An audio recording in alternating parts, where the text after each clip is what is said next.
20 বছরের পেঁচিয়াম্মালের সিঁথির সিঁদুর তখনও ভালো করে শুকায়নি।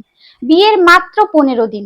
ঠিক তখনই এক ঝড়ে তার সাজানো সংসার তছনছ হয়ে গেল। স্বামীকে হারিয়ে পেঁচিয়াম্মাল যখন দিশেহারা, তখনই জানতে পারলো তার গর্ভে বেড়ে উঠছে এক নতুন প্রাণ। শোক পালনের অবকাশটুকুও দিল না চারপাশের সমাজ। একলা তরুণী বিধবাকে দেখলে পুরুষতান্ত্রিক সমাজের কিছু মানুষের চোখ চকচক করে উঠত। ধেয়ে আসতো লাঞ্ছনা আর কুৎসিত ইঙ্গিত।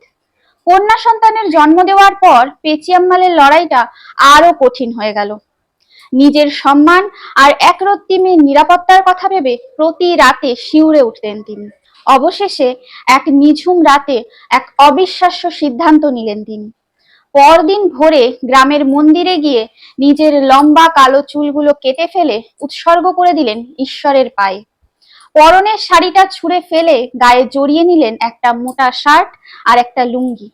আয়নায় নিজেকে দেখে পেঁচিয়াম্মালকে চিরতরে বিদায় জানিয়ে মনে মনে বললেন, আজ থেকে তোর নাম মুথু। শুরু হলো এক নতুন সংগ্রাম। ছদ্মবেশে পুরুষ সেজে বেঁচে থাকার লড়াই। ভোর থেকে রাত পর্যন্ত মুথু দিন মজুরির কাজ করেন। চড়া রোদে রং মিস্ত্রি সেজে দেওয়ালে চড়েন। আবার কখনো হোটেলের ভারী বাসন আর কয়লার উনুনের পাশে দাঁড়িয়ে হাড় ভাঙা খাটুনি খাটেন। কপালে জমে থাকা ঘাম হাত দিয়ে মুছে হাসি মুখে সব কষ্ট সহ্য করে নেন। কাজের জায়গায় সবাই তাকে এক ডাকে চেনে, আন্নাচি বা বড় ভাই বলে। কেউ কোনো দিনও সন্দেহ করেনি। এমনকি আধার কার্ড, ভোটার আইডি কার্ড থেকে শুরু করে সমস্ত নথিতে পেঁচিয়াম্মাল নামটা মুছে গিয়ে জায়গা করে নিল মুথু। দিন যায়, বছর ঘোরে।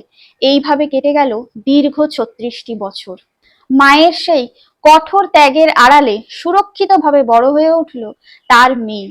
অবশেষে ধুমধাম করে মেয়ের বিয়ে সম্পন্ন হলো। মেয়ের একটা নিজস্ব নিরাপদ সংসার হলো। এবার মুথুর ফেরার পালা।